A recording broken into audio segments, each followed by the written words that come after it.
এই বছরের ধানের ক্ষতিটা দেখেন, এই পাশে ধানগুলো দেখেন একটু হালকা হালকা হয়েছে, এই দিককার ধানগুলো দেখেন, ইস আফসোস, দেখেন কত ক্ষতি হয়েছে ধানের।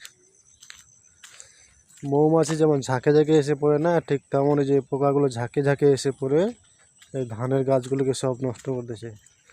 বিঘা বিঘা, এইদিকে শুধু না, চারদিকে যেদিকে চোখ যাবে, যেদিকে আপনি ঘুরতে বেড়াবেন, আপনি যেদিকে যাবেন সেদিকে দেখতে পাবেন যে খালি ধানের জমিতে এত ধান নষ্ট হয়ে গেছে। কত বড় মাঠটা দেখেন, যত দূরে চোখ যাচ্ছে তত দূরে খালি দেখা যাচ্ছে যে ধানগুলো মরে মরে শেষ হয়ে গেছে। বেশ দেখেন এই জমিটা যার, দেখেন সে কতটা ক্ষতির মুখে হয়েছে। দেখেন সম্পূর্ণ জমিটা কম বেশি 2 বিঘা 3 বিঘা হয়ে যাবে এই জমিটা।